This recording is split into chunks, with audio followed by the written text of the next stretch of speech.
Assalamualaikum warahmatullahi wabarakatuh. Selamat datang di channel Hauri Story. Seperti biasa saya akan menceritakan kisah-kisah mistis. Sebelum saya menceritakan kisahnya, jangan lupa klik tombol subscribe dan nyalakan tombol loncengnya agar tidak ketinggalan cerita-cerita dari channel ini. Mari kita ke ceritanya.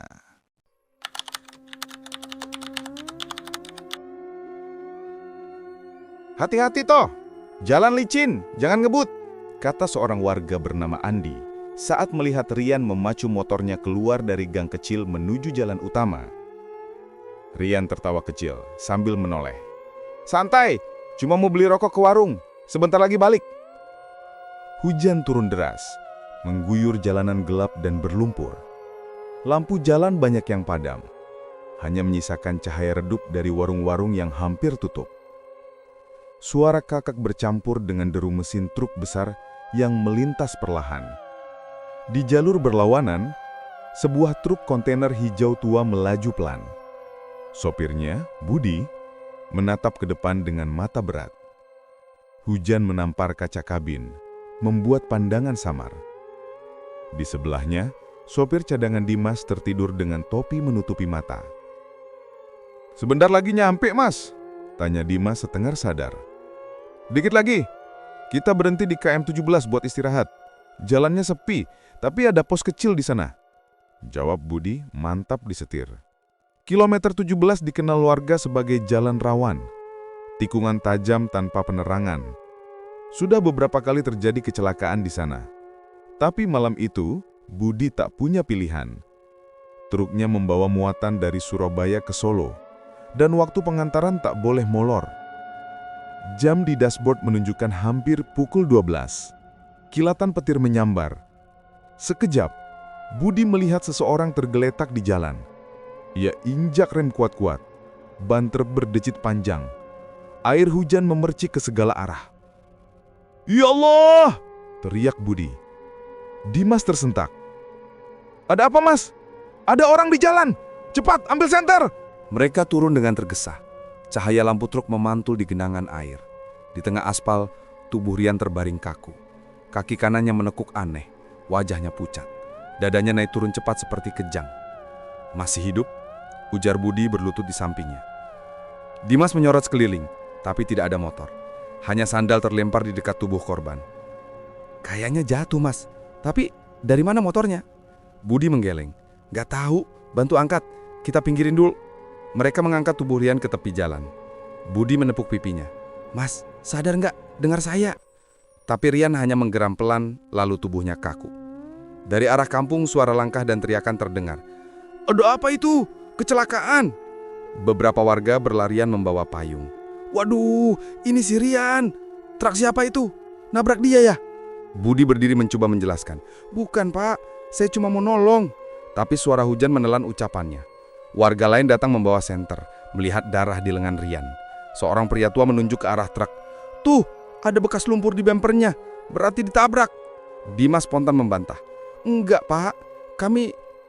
Tapi suara warga lebih keras. "Sudah jelas ini sopir ngebut. Rian sering lewat sini. Gak mungkin jatuh sendiri." Suasana memanas. "Jangan bohong, banyak anak kecil main di sini. Bisa bahaya," teriak seseorang. Budi mencoba menenangkan. "Saya nggak ngebut, Pak. Lihat bannya, nggak ada bekas benturan." Seorang pemuda langsung menarik kerah bajunya. Pukulan mendarat di pipi Budi. Ia terhuyung. Dimas hendak menolong, tapi dorongan dari belakang membuatnya jatuh. "Biarin aja, polisi juga lambat." Hujan mengguyur deras. Cahaya senter bergerak liar. Teriakan saling tumpang tindih. Suara logam berdenting saat seseorang memukul spion truk. Budi terkapar di tanah, memegangi kepala berdarah. "Saya nggak salah, demi Tuhan," katanya lemah. Batu melayang mengenai pelipisnya, tubuhnya tersentak lalu diam. Warga berhenti setelah darah mengalir ke genangan air. Rian pun tak bergerak lagi. Ia mati bukan karena tertabrak, tapi karena penyakitnya sendiri. Beberapa menit kemudian, suara sirene polisi terdengar dari kejauhan. Warga mundur, petugas memeriksa dua tubuh di tanah, dua korban. "Yang ini sopir truk, sudah tidak bernyawa," ujar polisi. Dimas berdiri gemetar di dekat kabin. Pak, dia nggak salah. Saya lihat sendiri orang itu sudah tergeletak waktu kami datang. Polisi mengangguk tanpa menjawab. Nanti dijelaskan di kantor, Mas. Warga perlahan bubar. Hujan mereda, meninggalkan udara lembab dan berat. Truk Budi ditarik ke pinggir jalan. Tubuhnya dibawa ke puskesmas bersama jasad Rian. Namun di lokasi itu terasa ganjil, seolah hawa panas tertinggal di antara aspal dingin. Dimas duduk di kursi kemudi menatap kosong ke depan. Ia menyalakan rokok dengan tangan bergetar. Dalam hati masih mendengar suara Budi memohon agar didengarkan. Beberapa jam setelah polisi pergi, jalan KM17 kembali sepi. Sekitar pukul 2 dini hari, penjaga warung di tikungan mendengar suara mesin truk menyala. Ia mengintip, melihat lampu depan kendaraan itu menyala terang, padahal tak ada siapapun di dalam. Siapa yang hidupin truk itu? Gumamnya. Ia keluar perlahan, menutup kepala dengan handuk. Suara mesin terdengar stabil, seolah ada yang duduk di kursi sopir. Begitu sampai di depan kabin, suara itu berhenti. Lampu padam, hanya tersisa bau solar menyengat dan kabut tipis. Penjaga warung menatap kaca depan truk. Ia tak melihat siapapun, tapi merasa diperhatikan. Dadanya berdebar. Ia mundur perlahan dan berlari masuk ke rumah. Pagi harinya, polisi datang kembali untuk mengevakuasi truk. Saat membuka kabin, mereka menemukan jejak sepatu penuh lumpur di lantai bagian dalam. Padahal, malam sebelumnya sudah dibersihkan. "Ada yang masuk semalam?" tanya polisi. "Tidak, Pak. Saya jaga di pos seberang." Polisi memeriksa dashboard. Kunci kontak masih terpasang. "Anehnya, aki baru. Jadi mesin bisa nyala otomatis," katanya ragu. Kabar kejadian itu cepat menyebar. Orang-orang bicara di warung, ladang, dan pos ronda. Ada yang bilang arwah sopir belum tenang. Ada yang menyebut kebetulan. Dimas tak bisa tidur. Tiap malam ia mendengar suara napas berat di telinganya. 3 hari setelah pemakaman, ia kembali ke lokasi membawa bunga. "Mas Budi, saya minta maaf, saya nggak bisa bantu waktu itu," bisiknya. Angin bergerak perlahan, dedaunan bergesekan. Tiba-tiba, bunyi klakson panjang terdengar dari kabin, padahal kunci tak tertancap. Dimas terpaku, tubuhnya lemas.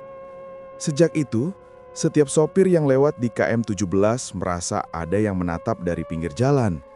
Kadang terdengar langkah sepatu berat, kadang di spion terlihat bayangan pria berjaket kusam berdiri di tengah hujan. Beberapa hari kemudian, suasana di warung kopi makin tegang. "Kalian dengar laporan dari pos? Lampu truk itu hidup sendiri," kata seorang pria. "Katanya ada sosok berdiri di tengah jalan pakai jaket lusuh," sambung ibu di sebelahnya. "Itu supirnya," bisiknya. Obrolan berubah jadi debat. Reza duduk di pojok, wajah pucat, tangan gemetar. Ia belum bisa menjelaskan apapun. Hanya tahu, sejak truk itu berhenti di pinggir jalan, sesuatu tidak kembali normal. Malam itu, suara klakson muncul lagi, bergema tanpa sumber. Lampu-lampu jalan padam. Dari kegelapan, muncul 2 bayangan berjalan tertati-tati. "Ada yang lihat pria berdiri di tengah jalan tadi?" tanya Reza. Matanya merah seperti kurang tidur. Seorang pemuda datang terburu-buru. "Motor ojek tadi nabrak sesuatu di KM17, tapi jalan kosong. Helmnya penuh lumpur, katanya nabrak orang berdiri di tengah." Semua saling pandang, wajah tegang. Mereka mulai mengingat kejadian malam itu. Rasa bersalah menempel pada setiap orang. Keesokan harinya, Ayu, istri Budi, datang ke warung membawa bunga. Ia berjalan pelan menuju KM17. Warga menunduk saat ia lewat. Di tepi jalan, ia menabur bunga dan menangis. Hujan kecil turun menutup ritual sederhana itu. Saat ia berdiri, udara tiba-tiba tebal dan sesak. Dari arah truk, terdengar suara rantai pelan seperti menggesek logam. Malamnya, Reza bermimpi. Ia kembali ke jalan licin itu, melihat Budi muncul dari kabut. Wajahnya lebam, mata gelap. "Aku cuma mau nolong," ucapnya. Reza terbangun dengan tubuh basah keringat. Esoknya, kabar lain datang. Penjaga pos mengaku didatangi figur di depan rumahnya. Dia ngetuk pintu, tapi waktu kubuka gak ada siapa-siapa, hanya genangan air yang bergerak. Sejak itu, warga menutup pintu lebih awal. Sopir truk menolak lewat KM17 malam hari. Warung-warung sepi. Jalan terasa seperti ruang berisi bayangan. Suatu malam, di rumah Jeffrey, ayam berlarian dan anjing menggonggong ke arah jalan. Suara langkah berat terdengar dari luar, menghentak di tanah. Ia membuka pintu, melihat jejak sepatu besar menancap di lumpur. Di ambang pintu, ada seikat bunga basah. Tak ada orang. Ia menyorotkan senter ke pekarangan, melihat bayangan berdiri di tepi sawah. Wajahnya tidak jelas, hanya garis rahang dan jaket kusam. Saat Jeffrey memanggil, sosok itu menoleh, matanya kosong. Ia melangkah pergi menyeberangi jalan, lalu lenyap. Sejak itu, keluarga yang ikut memukuli Budi mulai mengalami gangguan tidur. Mereka bermimpi wajah sama, mendengar suara sama. Anak-anak takut pada bayangan di rumah. Warga mulai berdoa. Sekelompok orang menyalakan lilin di KM17, membaca doa dengan tangan gemetar. Saat nama Budi disebut, angin berhembus kencang, api lilin padam.